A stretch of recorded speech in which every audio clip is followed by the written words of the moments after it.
Narito po tayo ngayon sa lokal ng Punta, Distrito Eclesiastiko ng Maynila, ang kauna-unahang lokal ng Iglesia ni Cristo. Ang kapatid na Felix Y. Manalo ang sinasampalatayanan na Iglesia ni Cristo ng sugo ng Diyos sa mga huling araw na ito ay nagsimulang mangaral sa compound ng AG&P. Magandang araw po sa inyo. Inaanyayahan po namin kayong samahan kaming kilalanin ang ilan sa mga kapatid namin dito sa lokal ng Punta na nanghawak sa kanilang kasiglahan sa mga paglilingkod sa kabila ng mga pagsubok sa kanilang buhay. Welcome to Christian Society for the Deaf.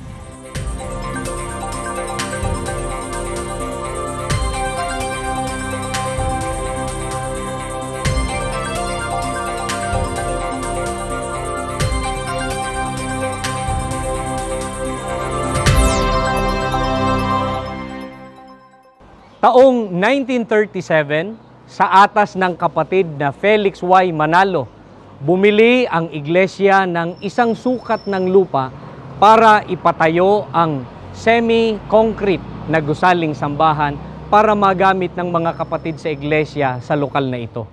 At ito po ang gusaling sambahan ng lokal ng Punta noon. Mula noon hanggang ngayon, patuloy pa rin po sa kasiglahan ng mga kapatid sa lokal po na ito, kahit na hindi po naging madali ang pamumuhay po nila dahil sa mga kahirapan at mga pagsubok na nararanasan po nila sa kanilang buhay. At sa ating episode ngayon sa CSD ay makikilala po natin ang mga mahal sa buhay ng mga kapatid po naming kabilang sa differently abled persons sa lokal na ito. Nasa kabila po ng kanilang kalagayan ay hindi po sila napahahadlang, sa halip po ay patuloy po sila sa kasiglahan. Kilalanin po natin sila, narito po.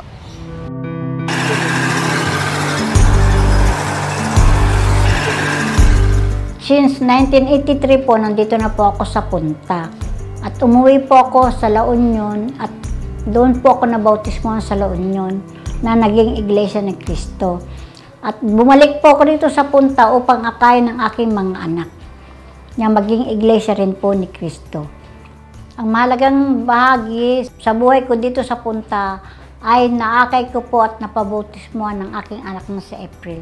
At patuloy ko pong aakayin ang iba ko pang anak.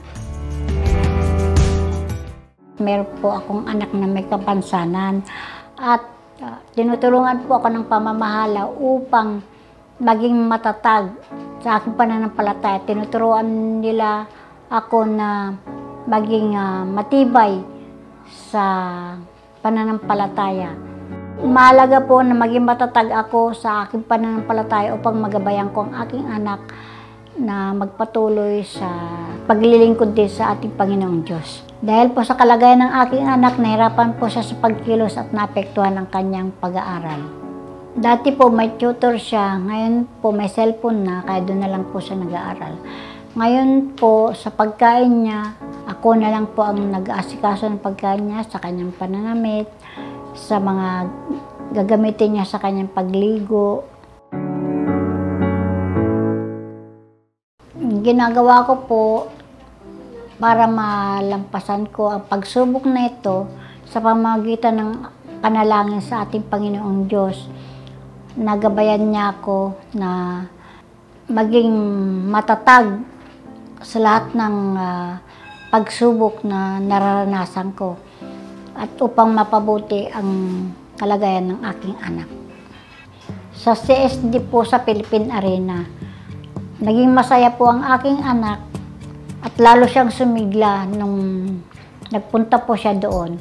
At gusto po niya laging pag may ng CSD, lagi po siyang pumupunta. Bilang ina, ang kaya ko pong gawin sa aking anak ay samahan siya sa lahat ng aktibidad sa Iglesia ni Cristo upang sumaya siya at gagawin ko po ang lahat na maging masigla siya sa kanyang pagsamba. Sasamahan ko po siya sa lahat ng aktibidad na Iglesia ni Cristo at kasamahan ko po siya lagi sa kanyang pagsamba upang maging kalugod-lugod sa ating Panginoong Diyos. Maraming salamat po kapatid na Eduardo V. Manalo sa pagmamahal at paggabay mo sa amin upang kami po'y sumigla at maging matatag sa aming pananampalataya sa ating Panginoong Diyos. Nakarating ko sa punta year 1976. Hindi naman ako taga rito eh. Taga Bacolod ako, Negros Occidental. Kaya lang naman nakarating ako rito dahil gusto ko magtrabaho. Masaya ang punta, maraming tao, marami rin mga trabahador rito dahil may mga factory dito sa palipaligid. Ang malaking bahagi ng lugar ng punta sa akin, dumating ako rito, andito yung tiyuhin ko. Sila'y masiglang naglilingkod dahil Iglesia ni Cristo po sila. At ako rin po ay nakapagpatuloy rin sa paglilingkod. Nakakasamba, nakakatupad ng tungkulin. At ako po ay sa kasalukuyan, isang diakonesa na po. Mahalaga sa amin, kaya kami Iglesia ni Cristo, dahil sa naramdaman namin ng kapayapaan, ang pag-ibig ng Panginoon Diyos. Bagamat may alaga akong pamangkin na may kapansanan, pero hindi namin nadama ang hirap dahil sa pinapatnubayan kami ng Panginoon Diyos. At lagi siya namin nadadama sa aming buhay sapagkat tuwing sasamba kami, naranasan namin yung Espiritu Santo ng Panginoon Diyos, hindi kami pinababayaan. Yung mga salita ng Panginoon Diyos, yung talaga nagpapalakas sa amin, nagpapatibay ng aming pananampalataya. Yung pagsubok na dumating sa amin, tungkol sa pamangkin ko nung magkasakit siya, hindi namin alam kung anong gagawin, pero alam naman natin, sabi nga pag may sakit, magpatawag na may tungkulin, magpapahid ng langis, bago sa dalhin sa paggamutan. At nadama namin talagang hindi kami pinabayaan ng Panginoon Diyos. Sa ngayon po, ang naramdaman lang namin pag siya ay binubuli, huwag na lang pansinin yung mga nangungutya sa kanya. Hayaan na lang. Sabi ko nga, dumusumpong kay Ama. Kaya sabi ko, huwag ka lang tumigil sa pagsamba. Tuloy-tuloy ka lang. Lahat ng panin mo, lahat ng sa kapilya, dumalo ka. May mga pulong, may mga aktibidad, lalo na sa gawain, dumalo ka. Ang malaking nakatulong sa pamangkin ko, yung inilunsad ng pamamahala na proyekto, yung CSD, dahil sinasama sila sa mga tour, may mga affair na sila pinupuntahan, naging masigla siya doon. Naku, masaya po. Pagdating yan, pinapakita kaagad sa akin yung uniform nila. Yung may uniform silang binigay Tapos sabi nanay, saya pala doon. Sabi ko, kaya lagi ka sumasama doon kasi yun ang mga yung mga aktibidad nyo para sa inyo. Kaya masaya kayo doon. Hindi kayo maliligaw ng landas. Doon kayo inaakay ng pamamahala. Para lalong maging masigla yung mga may kapansanan na tulad nila at hindi sila mabuyo kung saan-saan. Lalo silang magpakatatag, hindi silang panghinaan ng loob. Pagkus lalo silang sumasama doon kasi yun ang samahan nila Kaya nagtatag ang pamamahala ng ganon para lalo silang mapangalagaan at mapasigla, manatili sa loob ng Iglesia ni Cristo. Lagi po siyang palalahanan, lalo na sa pagtupad ng tungkulin niya, inalalayan ko rin siya, lalo sa mga gamit niya, dahil nakabarong sila Kailangan ko ihanda yung mga gamit niya bago dumating yung araw ng pagtupad niya sa PNK, dahil kagawad siya ng PNK.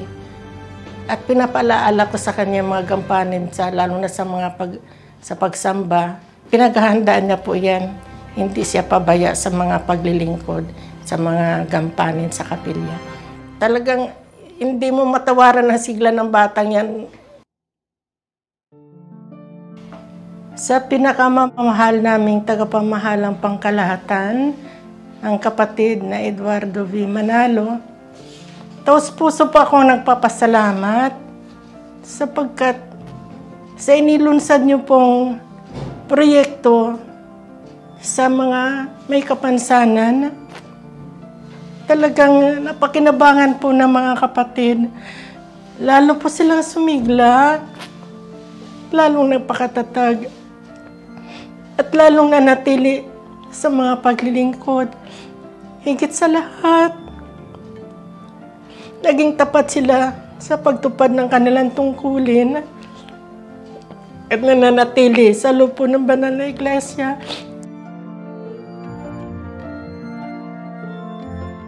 Ang pamamahala ng iglesia ay hindi kailanman tumitigil sa pagsunod sa mga utos ng Diyos. Mula po sa panahon ng pamamahala ng kapatid na Felix Y. Manalo hanggang sa kasalukuyang pamamahala ng kapatid na Eduardo V. Manalo, na siya rin kanilang itinuturo sa mga kaanib sa Iglesia ni Cristo. Ang isa po sa mga utos ng Diyos ay ang pag-ibig at pagmamalasakit sa lahat ng mga kapatid na kasama na po riyan ang mga differently abled. Ang katunayan po nito ay itinatag po nila ang Christian Society for the Deaf. May makikilala pa po tayo mamaya. Samantala, dyan lamang po kayo. Magbabalik po kami.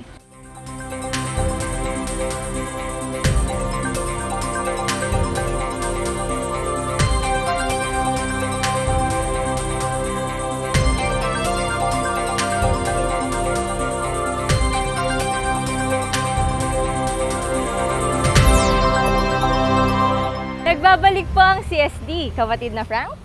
Kapatid na Bernadette, dahil sa patuloy na paglago ng Iglesia ni Cristo at pagdami ng mga kaanib sa Iglesia dito sa lokal ng Punta, ang pamamahala ng Iglesia ay nagpasya na sila ay patayuan ng mas malaking gusaling sambahan. At dahil po dyan sa kabila po ng mga pagsubok na kanila pong naranasan ay lalo pong nahayag ang kasiglahan ng mga kapatid po dito sa lokal ng Punta. Tama po. Sa patuloy po na pagmamalasakit ng tagapamahalang pangkalahatan ng Iglesia ni Cristo, ang kapatid na Eduardo V. Manalo, sa lahat ng mga kaanib sa Iglesia sa buong mundo, kasama na po ang mga deaf at differently abled dito sa lokal, ay namamalagi po sa kanilang gunita. Kaya kilalanin po natin ang kapatid po naming deaf sa pamamagitan po ng kanyang magulang kung paano niya po napagtagumpayan ng mga pagsubok na kanya pong nararanasan. Narito po. Kami po ay taga Mandaluyong City simula po nang ipinanganak ako noong 1982. Dahil po sa gampanin ng aking mga magulang ay nakarating po kami dito sa Punta Santa Ana, Manila. Ang lugar po ng Punta Santa Ana, Manila ay lugar po ng mga pabrika, may mga warehouse po. Ang mga tao po dito ay aktibo sa paghahanap buhay at aktibo po sa mga pang-araw-araw na gawain. Mahalaga po ang naging bahagi ng Punta Santa Ana, Manila sa aming buhay sapagkat nandito po ang lokal ng Punta. Sa kabila po ng ito ay maraming pabrika at mga establishmento.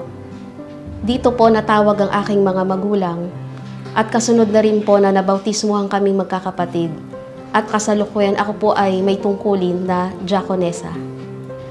Mahalaga po ang Iglesia ni Cristo sa aming pamilya sapagkat sa loob ng Iglesia ni Cristo ay nadarama namin ang pagmamahal at pagkalinga ng ating Panginoong Diyos.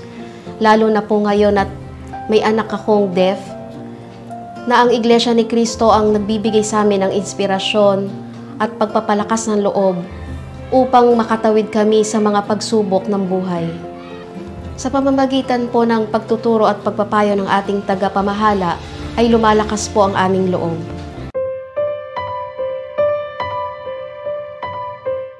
Ang mga pagsubok po na pinagdaanan namin ay unang-una po, nabuli po siya sa paaralan na kanyang pinapasukan.